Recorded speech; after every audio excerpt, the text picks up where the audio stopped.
RAB এবং RAB 8 এর যৌথ অভিযান উদ্ধার করা হয়েছে, যেখানে মানবাধিকার লঙ্ঘিত হয়েছে, নির্যাতন অথবা অপহরণের কোনো ঘটনা ঘটেছে। র্যাব তৎক্ষণাৎ ভিকটিম অথবা নির্যাতিতার পাশে দাঁড়িয়েছে এবং ঘটনার সাথে জড়িত আসামিদের দ্রুততম সময়ের মধ্যে গ্রেফতার করে আইনের আওতায় নিয়ে এসেছে। র্যাব ফোর্সেস প্রতিষ্ঠালগ্ন হতে অন্যান্য অপরাধীদের গ্রেফতারের পাশাপাশি এ পর্যন্ত অপহরণের শিকার 1542 জন পুরুষ, 1739 জন নারী ও 770 জন শিশু সহ সর্বমোট 4051 জন অপহরণের শিকার ব্যক্তিকে উদ্ধার করে তাদের পরিবারের নিকট ফিরিয়ে দিয়ে মানবতার উজ্জ্বল দৃষ্টান্ত স্থাপন করেছে।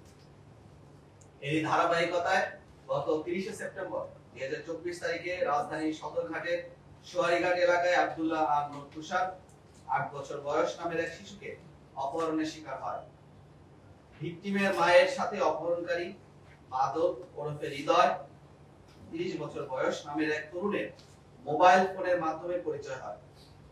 পরিচয়ের সুবাদে ঘটনার দিন ভিকটিমকে নিয়ে ভিকটিমের মা সদরঘাটের সোয়ারিঘাট এলাকায় বাদলের সাথে দেখা করতে যায়। পরবর্তীতে অপহরণকারী বাদল অপহৃত ভিকটিম তুষারকে চিপস কিনে দেওয়ার নাম করে বর্ণিত স্থান হতে কৌশলে অপহরণ করে। ভিকটিমের মা সদরঘাটের সোয়ারিঘাট ও এর আশেপাশের বিভিন্ন জায়গায় খোঁজাখুঁজি করে না পেয়ে ডিএমপি থানার কোতোয়ালি থানায় একটি সাধারণ ডায়েরি করে। পরবর্তীতে ভিকটিমের বাবা বাদী হয়ে ডিএমপি ঢাকার কোতোয়ালি থানা নারী ও শিশু নির্যাতন দমন আইন 2000 এ একটি মামলা দায়ের করেন, যার মামলা নম্বর 1/194 তারিখ 2 অক্টোবর 2024। পরবর্তীতে 2 অক্টোবর 2024 তারিখ অজ্ঞাত এক ব্যক্তি ভিকটিমের মাকে ফোন করে মুক্তিপণ 2 লক্ষ টাকা দাবি করে। মুক্তিপণের টাকা না দিলে ভিকটিমকে প্রাণনাশের হুমকি প্রদান করে। পরবর্তীতে ভিকটিম পরিবারের মোবাইল ব্যাংকিং এর মাধ্যমে অপহরণকারী 6000 টাকা প্রদান করে। অপহরণকারী বাদল মুক্তিপণ আদায় করতে ভিকটিমকে বিভিন্ন সময় শারীরিকভাবে নির্যাতন করেছে বলে জানা যায়। অতঃপর ভিকটিমের পিতা র্যাব 2 এর নিকট ভিকটিম উদ্ধারের জন্য লিখিত আবেদন করে। উক্ত আবেদনের প্রেক্ষিতে অপহৃত ভিকটিমকে দ্রুততম সময়ের মধ্যে উদ্ধার ও অপহরণকারী গ্রেফতারের লক্ষ্যে র্যাব গোয়েন্দা নজরদারি বৃদ্ধি করে। এখানে মূলত যে আব্দুল্লাহ নূর তুষার তার মাকে মূলত ভিকটিম যে বাদল, তিনি তার ছদ্মনাম হৃদয় ব্যবহার করে তার সাথে একটি রং নাম্বারে ফোন দিয়ে তার সাথে মূলত সম্পর্ক তৈরি করে এবং সেই সম্পর্কের জোরে এই যে ভিকটিম তার মা তার সাথে এর পূর্বে মূলত তার সাথে তার 17 সেপ্টেম্বর তার সাথে প্রথম তার সাথে কথা হয় এবং তিনি তার সাথে মিরপুরের একটি এলাকায় দেখা করেন, মাজার রোড সংলগ্ন এলাকায়। এর পরবর্তীতে তাদের সাথে পরে কথাবার্তা হতো এবং যে এই অপহরণকারী বাদল ওরফে হৃদয় তাকে তিনি ধর্মবোন হিসাবে অভিহিত করেন এবং তার সাথে বিভিন্ন ভাবে সম্পর্ক তৈরি করেন। পরবর্তীতে এই বাদল ভিকটিম যে মা তাকে সহ যে আমাদের যে সদরঘাট যে লঞ্চ টার্মিনাল আছে সেখানে তাকে যাওয়ার জন্য অনুরোধ করে এবং তারা সেখানে মিলিত হয়। পরবর্তীতে যখন তারা অপহৃত যে আব্দুল্লাহ নূর তুষার বাদল তাকে চিপস কিনে দেওয়ার জন্য তাকে লঞ্চ ঘাট থেকে বাইরে নিয়ে যেয়ে একটু দোকানে নিয়ে যাওয়ার কথা বলে। পরবর্তীতে মূলত এটি হচ্ছে 30 সেপ্টেম্বর বিকাল 5টার ঘটনা। পরবর্তীতে তারা বলে যে 30 মিনিট দেরি হবে, আরো 30 মিনিট দেরি হবে, এভাবে করতে করতে প্রায় সন্ধ্যা 7টা বেজে যায়। যখন আর তার সাথে যোগাযোগ করতে না পেরে এই অপহৃত যে আব্দুল্লাহ তুষারের মা সে পরবর্তীতে তার বাসায় ফেরত আসে এবং ফেরত এসে তার পরিবারের সদস্যকে বিষয়টিকে অবহিত করে এবং পরবর্তীতে তারা যখন আর তাদের সাথে যোগাযোগ করতে না পেরে পরবর্তীতে তারা পুলিশের কাছে দ্বারস্থ হন এবং একটি অভিযোগ দায়ের করে। অভিযোগ দায়েরের প্রেক্ষিতে পুলিশ প্রাথমিকভাবে অনুসন্ধান করে কিন্তু কোনো সুরাহা করতে না পারে। পরবর্তীতে আমরা দেখতে পারি যে বিভিন্ন তথ্য প্রযুক্তির সহায়তায় যে তারা মূলত পিএসপুরের মঠবাড়িয়া থানাধীন আমরাগাছি হোগলপাতি নামক একটি প্রত্যন্ত এলাকায় তাকে নিয়ে গেছে এবং আরো বিস্তারিত অনুসন্ধানে আমরা জানতে পারি যে মূলত এই যে বাদল যে তার ছদ্মনাম হৃদয় তিনি মূলত নিজেকে বিভিন্ন সময় জাহাজ শ্রমিক বিভিন্ন সময় বিভিন্ন ধরনের কর্মচারী পরিচয় দিয়ে তিনি মূলত এই অপরাধমূলক কার্যক্রমগুলি পরিচালনা করে। এবং এলাকায় খবর নিয়ে আমরা জানতে পেরেছি যে তার এলাকাতে বিভিন্ন ধরনের দেনা রয়েছে।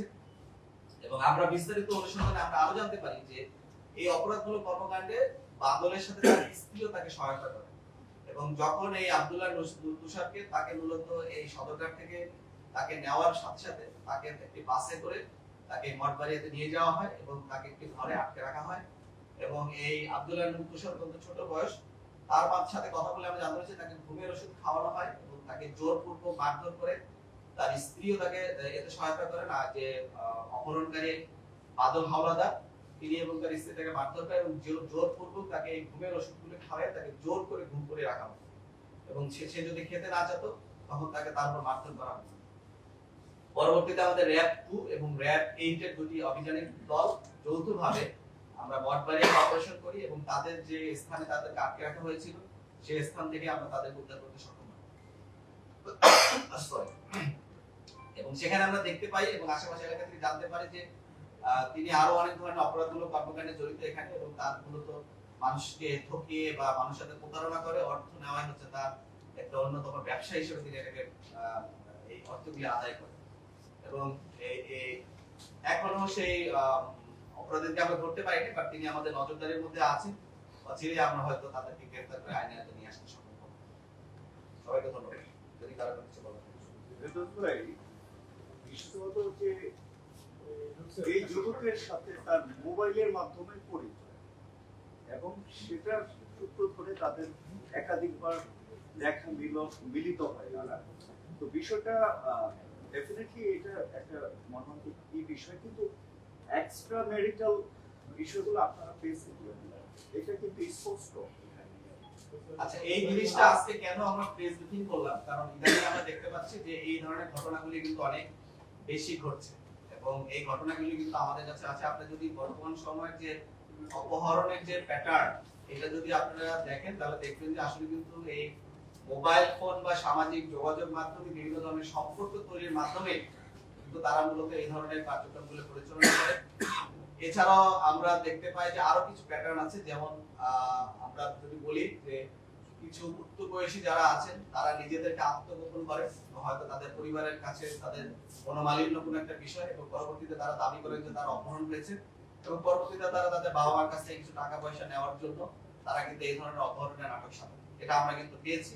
এছাড়াও আমরা দেখতে পাই যে কিছু কিছু অপহরণের বিষয় দেখা যায় যে যাদের বয়স হয়নি কিন্তু তারা বয়সের পূর্বেই আমাদের দেশে যে প্রচলিত আইন অনুযায়ী যে বয়সের সীমা দেওয়া আছে সেই বয়সের পূর্বে তারা বিবাহ বন্ধনে আবদ্ধ হচ্ছেন এবং তারা মূলত একটি কোর্ট ম্যারেজের কথা বলে তারা কিন্তু চলে যান। পরবর্তীতে পিতামাতা কিন্তু আমরা আমাদের কাছে আসেন অপহরণের অভিযোগ, এই বিষয়গুলি কিন্তু আসছে। তো আমাদের আজকে এই বিষয়গুলি বলার উদ্দেশ্য হচ্ছে যে এই ধরনের অপরাধ কিন্তু সমাজে এখন বেশি ঘটছে, আমাদের সচেতনতার অভাব।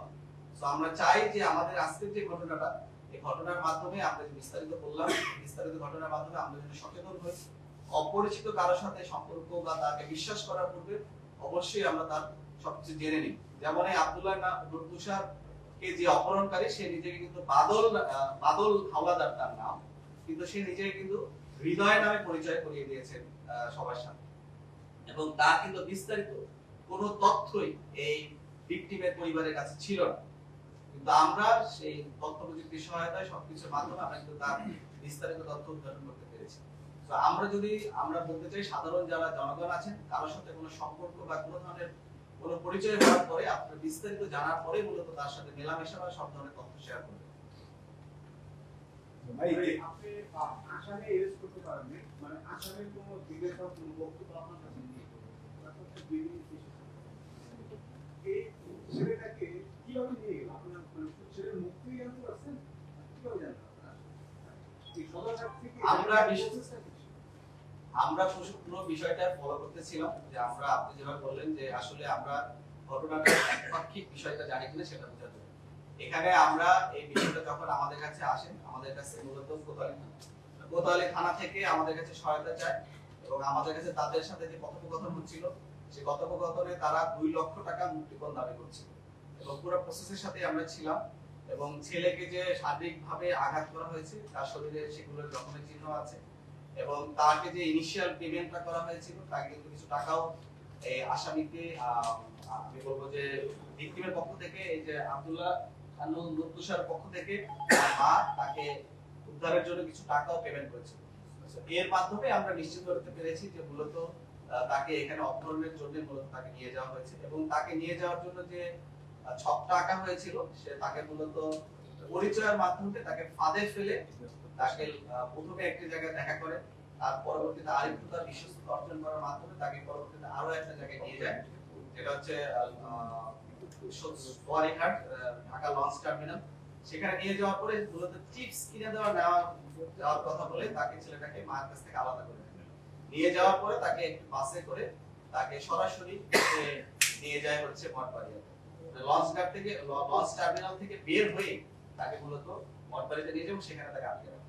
তো বাচ্চাটাকে যখন সেখানে আটকে রাখে তাকে ঘুমের ওষুধ খাওয়ানোর মাধ্যমে তাকে মূলত সেখানে আটকে রাখা হয় এবং সে যখন ঘুম থেকে উঠতো সে যদি আবার ওষুধ খেতে যদি না চাইতো তখন তাকে মারতো। এবং এই বাচ্চার মুখে স্বীকারোক্তি, তার মায়ের দেওয়া স্বীকারোক্তি, মোবাইল কনভারসেশন, তারপর হচ্ছে যে অর্থের লেনদেনের হিসাব এবং সবকিছু সামগ্রিক বিবেচনায় আমরা এটা নিশ্চিত হয়েছে যে এটা অপহরণকারী এবং তারা মূলত পারিবারিক ভাবে সে এবং তার স্ত্রী যৌথভাবে মূলত কাজটা করেছিল।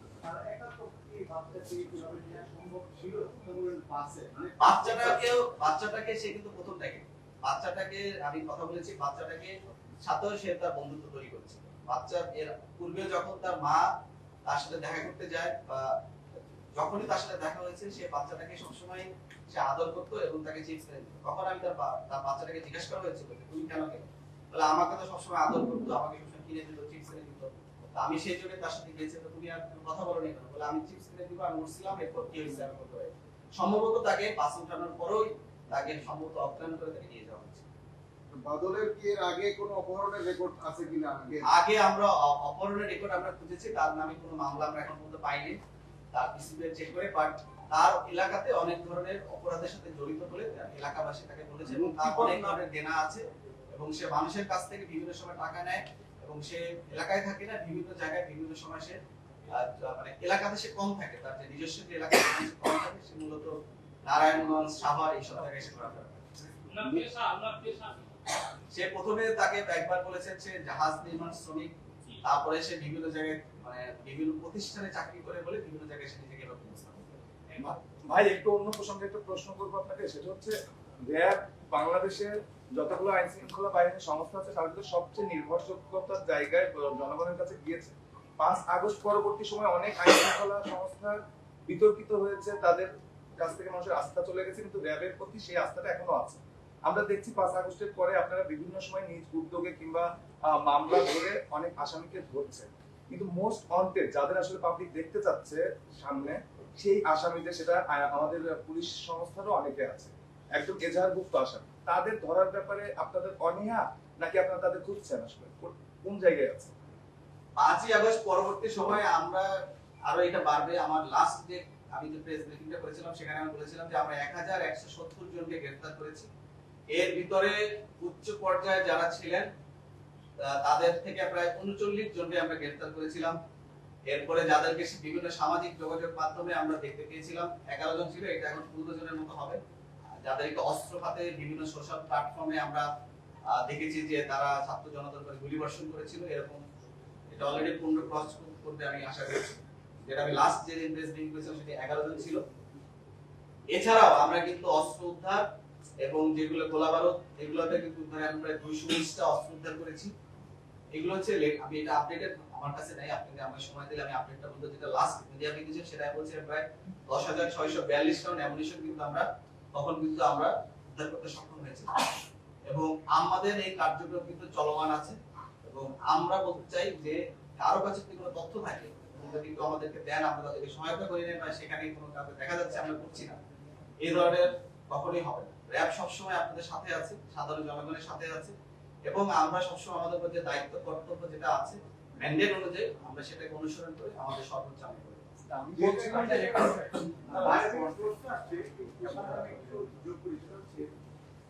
পুলিশের প্রায় 90 জন সদস্যের কথা নিয়ে যারা তাদেরকে এসে তালিকা সেটা বড় স্বরাষ্ট্র জমা দেয়। আপনার প্রশ্ন হচ্ছে, আপনাদের র্যাবে এরকম কোনো তালিকা আছে যে কতজন গ্রেফতারের তালিকা একটা বিষয়? ওভারঅল কোনো তালিকা আছে না আপনাদের কাছে যাদেরকে গ্রেফতার অপেক্ষায় গ্রেফতার আছে? র্যাবের সদস্য র্যাবের সদস্য এবং ওভারঅল দুটি। আমি এর আগেরটা তো বলেছি যে আমাদের আপনি জানেন যে 5ই আগস্ট পূর্ববর্তী যে সময় ছিল সেখানে আমাদের র্যাবের কোনো সদস্য পালিয়ে যায় না এবং র্যাবের কোনো সদস্য কর্মবিরতিতে যায় না। এটা অন্যান্য অনেক বাহিনীর ক্ষেত্রে হয়েছে, কিন্তু র্যাবের কোনো সদস্য, আমাদের এখানে র্যাব একটি কম্পোজিট ফোর্স, এখানে কিন্তু প্রায় 8টা বাহিনী থেকে কিন্তু এখানে আমাদের বিভিন্ন সদস্যরা আসে। সেখানে মূল যে প্রায় 44% কিন্তু আসে পুলিশ থেকে এবং এর সবচেয়ে বড় অংশটাই হচ্ছে পুলিশের এখানে। তো কিন্তু এখানে আমাদের কিন্তু যেটা অলমোস্ট 50% এর কাছে আছে, অর্ধেক। তো সেখানে কিন্তু এবং আমরা কিন্তু র্যাব খুবই একটা ছোট একটা বাহিনী, 10,000 এর কাছে প্লাস মাইনাস একটা ফোর্স আমরা। সো এই 10,000 ফোর্সের ভিতরে 44% পুলিশ, কিন্তু আমাদের কোনো সদস্য কিন্তু পালিয়ে যায় নাই এবং কোনো সদস্য কিন্তু কর্মবিরত যায় না। আমরা প্রথম থেকে যেভাবে একসাথে ছিলাম, আমরা শেষ পর্যন্ত একসাথে ছিলাম। এখানে অনেকের অনেক ধরনের সমস্যা ছিল, কিন্তু আমাদের র্যাব ফোর্সেসে কখনোই কিন্তু কোনো সমস্যা হয়। এবং আমি এর আগেও আমরা বলেছি যে ছাত্র জনতার উপরে র্যাবের কোনো সদস্য লিথাল উইপেন, এটা তো আপনারা বুঝবেন, লিথাল, নন লিথাল, লেস লিথাল, এরকম কিন্তু কিছু ভাগ আছে অস্ত্র। লিথাল উইপেন কখনোই ব্যবহার করা হয়নি র্যাবের কোনো সদস্য দ্বারা। তো সেইভাবে আমরা কিন্তু সবসময় আছি, সাধারণ ছাত্র জনতার যে আন্দোলন ছিল সেটার সাথে আমরা ছিলাম, সেটার সাথে আমরা আছি এবং এই যে অভ্যুত্থান এটাকে সফল করার জন্য এখন আমাদের যা যা করণীয় আমরা কিন্তু সবই করে যাচ্ছি। এই বিষয়ে আমাদের কার্যক্রম আগের থেকে এখন আরো বেশি বেগবান হয়েছে। আপনারা আমাদের যে প্রেস রিলিজ গুলো আমরা সবসময় দিচ্ছি, আমাদের 15টা ব্যাটালিয়ন সারা বাংলাদেশ ব্যাপী কাজ করছে, সেখানে আমরা কিন্তু সবসময় আপনাদেরকে আপডেটেড রাখছি। কিন্তু আজকে যে প্রেস ব্রিফিংটা করলাম এটা মূলত হচ্ছে সাধারণ মানুষকে সচেতন করার, যে এই ধরনের অপহরণকারীরা যারা আপনাদেরকে সাধারণ যে মানুষ আছে তাদের কে ফুসলে বা কৌশলে তাদেরকে কিন্তু এই ধরনের প্রতারণার ফাঁদে ফেলছে। এই কারণেই আজকে মূলত প্রেস ব্রিফিংটা করা, যাতে সাধারণ মানুষ সচেতন হয়। ভাইয়া, আমি প্রশ্নটা করেছিলাম আপনাকে যে র্যাবের 5 আগস্টের আগে র্যাবের কার্যক্রম আমরা যেরকম দেখতাম, আলোচিত সমালোচিত যে ঘটনাগুলো দেশে ঘটতো, সেই আসামি ধরতে তাদের মানে তাদের যে তৎপরতা সেটা খুবই দৃশ্যমান ছিল। তারা অনেকটা খুব কম সময়ের ভিতর সেগুলো নিয়ে আসতো। আমরা 5 আগস্টের পরে কিছুদিন আপনারা একটু স্থিমিত থাকলেও এখন দেখছি যে আপনারা ধরছেন, কিন্তু কোনো রাঘব বোয়াল র্যাব ধরছে না, যেটা র্যাবের স্ট্যাটাসের সাথে যায় না। কেন ধরছেন? আপনাদের গোয়েন্দা তথ্য আছে যে তারা আসলে কোথায়, কিংবা আপনারা ধরার চেষ্টা করছেন কি? সেটা তো আমরা ধরলাম, 39 জনকে ধরলাম। 39 জনকে বড় পর্যায়ের নেতা যারা 39 তাদেরকে তো আমরা গ্রেফতার করেছি, যারা মামলার 1 নাম্বার 2 নাম্বার আসামি, এবং প্রতিদিনই আপনি দেখবেন যে রাঘব বোয়াল তাদেরকে আমরা ধরছি। আমরা ছোট পর্যায়ের যে স্ট্যাপ সেটা বললাম যে আপনাকে আমি 1170 জনকে ধরেছি সর্বোচ্চ। কিন্তু রাঘব বোয়াল বলতে আপনি আসলে কাকে বোঝাচ্ছেন একটু স্পেসিফিক করে বলেন, তাহলে আমি আরো বুঝতে পারবো। আমি তো বললাম যে থাকে না। এখন যদি স্পেসিফিক করে বলি যে আমাদের পাবলিক কিংবা মানুষ যাদের খুব বেশি করে দেখতে চাচ্ছে যে তারা সামনে আসুক, তাদের গ্রেফতার করা হোক। আমাদের পুলিশ সংস্থার ভিতরে যদি বলি, ডিবির যারা ছিলেন তৎকালীন সময়ে প্রধান, সে ওবায়দুল কাদের বলেন, এই যে এই মাপের যারা নেতা ছিলেন তাদের আমরা 39 টোটাল 39 জনকে ধরেছি। এদের এলাকার যারা নেতৃস্থানীয় নেতা ছিলেন এবং যারা ছিলেন তাদেরকে আমরা টোটাল 39 ধরেছি, এবং এটা সংখ্যাটা আরো বেড়ে যাবে। এটা 39 হচ্ছে লাস্ট এসডি এর কথা বলছি, সর্ব এখন এই কয়েকদিনে আরো যোগ হয়েছে, আমরা কিন্তু ধরছি। আমি যদি একটু 30 সেকেন্ড বলি, ডিবি হারুন, তারপরে অন্যান্য ওবায়দুল কাদের, তারপরে নানক সহ এই যে রাঘব বলে এদের বিষয়ে আপনার এদের বিষয়ে আমাদের তৎপরতা অব্যাহত আছে। আমরা যখনই তাদেরকে সুযোগ পাবো আমরা তখনই তাদেরকে গ্রেফতার করব। আমরা কাউকে ছাড় দিব না, আমরা কাউকে ছাড় দিব না এবং দিব না। যখনই আমরা সুযোগ পাবো তখনই আমরা সবাইকে আইনের আওতায় আনবো। Thank you